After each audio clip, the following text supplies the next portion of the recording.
guys, it's Mrs. Stewart, and today we're going to talk about the similarities and differences of political parties. So there is an acronym that I use to, you know how I feel about acronyms. They're amazing, guys. All right, but seriously, there is an acronym that I use to help us remember the similarities of political parties, and I named the donkey for the Democratic Party. And that doesn't really help with like the whole Republican Party and them being the same and everything, but I can't come up with anything else clever. So we named Dior the donkey. That's how you can remember the similarities. Dior, D-I-O-R, Dior the donkey, the Democratic donkey. All right, so the D stands for define themselves in a way that wins majority support by appealing to the center of the political spectrum. All right, so guys, this is a political spectrum. On the left-hand side, you have your Democrats, okay? On your right-hand side, you have your Republicans. Real true Republicans lie about right here. So they're not all the way on the right. In fact, all the way on the right think fascism. So it's like Stalin from Italy during World War II. Okay. And then, Democrats are really right about here. And if they were all the way on the left, think socialists. Okay. So like Cuba and Venezuela and, communism. Okay. So really our political spectrum kind of like ends right here. This is like pretty healthy. This is where we want to be. We want to be right about here. Most people though are right about here. Okay, most Americans actually lie in the political center. And what ends up happening is, we have Donald Trump right here. And then I'm going to use Hillary Clinton just because we don't know the outcome of the election yet for Biden and Trump. And then we have like Hillary Clinton right here. Okay. And I actually had some friends, they were all like in support of Biden. And I kept telling them, I'm like, Biden's not even going to win the nomination. And they're like, yes, he is. He's so loved. He's going to win or not Biden. Why did I just say Biden? I'm sorry.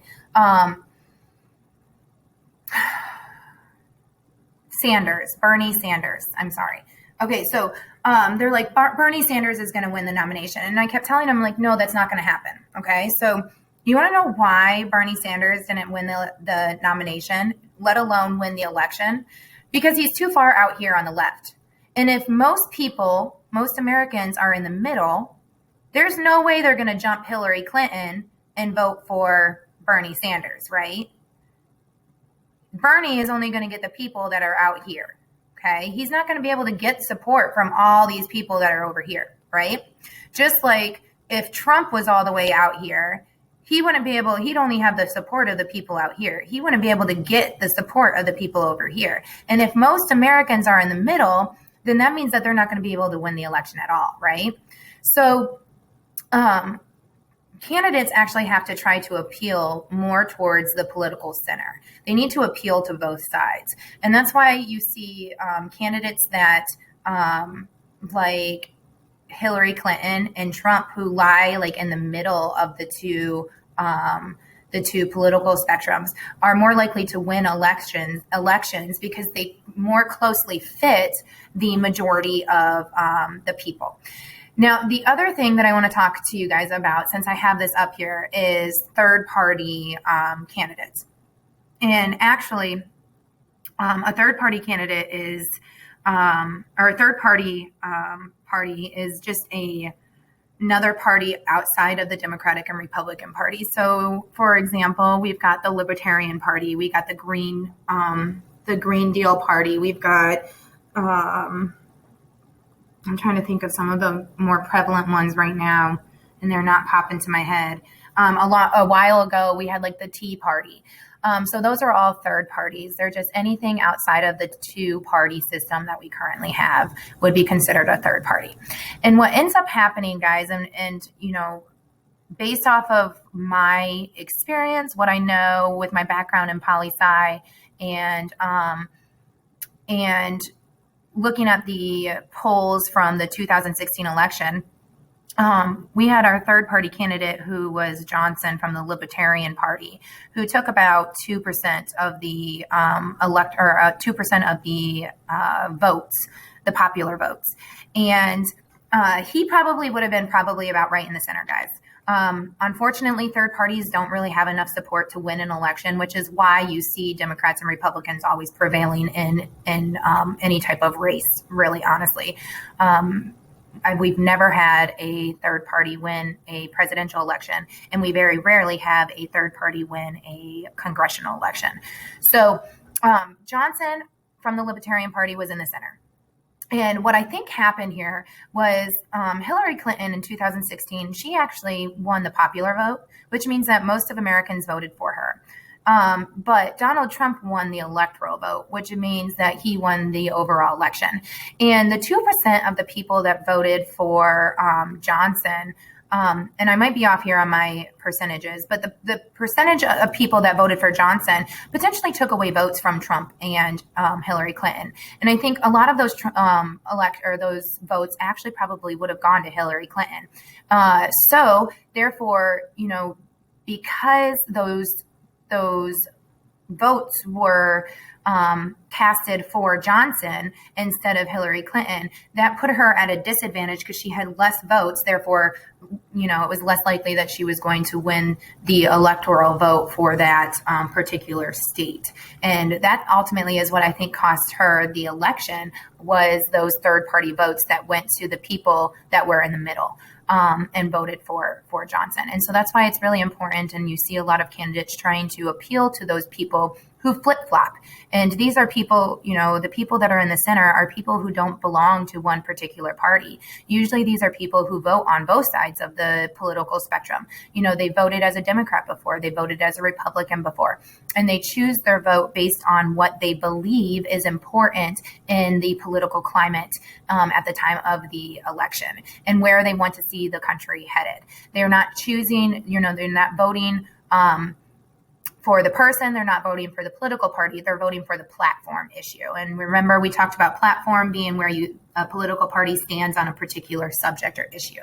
So that's the D, and Dior is just to define yourselves in a way that's going to appeal to those people that are in the center, okay? The I stands for influence public policies. Ultimately, that's what this is all about, is trying to influence the laws that are made, and trying to make sure that they reflect what your personal opinions and beliefs are. And each political party has different platforms on different subjects, and therefore their laws and policies are going to be partisan. They're going to be specific to their particular political party. It's very rarely that we see laws be supported on both sides of the political spectrum, because it's all about who has the most power, and that's why they want to organize to win elections, because they want to have the most power, so that way they can get their laws passed. The O stands for organize to win elections. Again, they want to win elections because they want to have people in those positions so they have the most power, so they can influence our politics, our country, what our country is going to look like. So that's the O. The R is to reflect both liberal and conservative views on the political spectrum. So if I were able to bring up the political spectrum, which I can't because I already clicked off of it. But if I were to bring up the political spectrum, remember how I said that, Hillary and Trump, if they were any further right or left, they wouldn't be able to appeal to those people in the center, right? So if you look at Hillary and Trump, they would say things along the lines of, like, Hillary would say, for example, with abortion, she supports women's choice, but she doesn't necessarily support the act of abortion itself, right? So that puts her in a position where she's appealing to everybody who, the majority of the people that she possibly can. So you'll see sometimes where candidates are upholding their political party's platform, but they're also, still appealing to that other political party as well. So it just helps them to appeal to both the liberal and conservative viewpoints if they're able to have a open mindset. So those are the similarities. Let's go ahead and let's take a look at the differences. And their differences are actually in their platforms. And I'm going to open up a link here that is going to just quickly take us to their to a side-by-side comparison. So Democrats, let's go ahead and start here just because it's less wording. So Democrats typically want to decrease spending on military, okay? Whereas Republicans want increased spending. Democrats support gay marriage. Republicans generally oppose it. But again, it's not all Democrats. Remember, we talked about that Republicans. We talked about the political spectrum where you have some people who are more closer to the center and might have different ideologies on the platform issues than others, and that might be, further to the right or further to the left. We see their, Democrats' stance on abortion. They support abortion, whereas Republicans do not. Democrats generally don't support the death penalty, whereas Republicans do. Democrats usually want, more taxes on higher income earners, whereas Republicans support, less taxes. You have Democrats who want more government regulation to protect, consumers and protect products and things like that, whereas Republicans want to see, less government interference and more free market and capitalism. So these are just an example. You can actually come back to this link later if you are really interested in seeing what the side-by-side comparison is. And I also suggest that you take a look at the side-by-side comparison for Trump and Biden as well. I couldn't find a very good image of that, and that's the reason why I chose not to include that. It seemed like a lot of them were biased. So do be careful on that. If you see that one side tends to be more negative than the other side, then it's probably biased. And what do we know about biased information? It's usually not very accurate. Okay. So just my forewarning there, please be careful when you do look up those side-by-side comparisons. So third parties. Okay. Third parties are the additional parties that we have outside of the Democrats and Republicans. They do exist. They change all the time. We're constantly adding third parties, but it's very unlikely for them to win elections just because there's not enough support. Third parties are important, though, for our political atmosphere because they introduce new ideas. And sometimes, like a lot of the progressive laws and policies that we're seeing actually come from third parties because Republicans and Democrats tend to stay within their normalcy and stay where they're comfortable and on the platform issues that they've always, been there had. Okay, so they're not gonna try to rock the boat because what happens when you rock the boat? Sometimes water gets in the boat and it sinks, right? Okay, so they don't want to do that because they don't want to sink. So they're going to be very leery about introducing new ideas or being progressive with policies and laws. Third parties really help to bring those policies to the forefront and to the people's attention and to a point where, Republicans and Democrats can no longer ignore those ideas and have to start addressing those ideas. So third parties are important for that reason. Usually third parties actually revolve around a particular situation or issue. So, for example, the Green Party, they're all about like a more friendly eco system, like better regulation or more regulations on the businesses who produce pollution and things like that.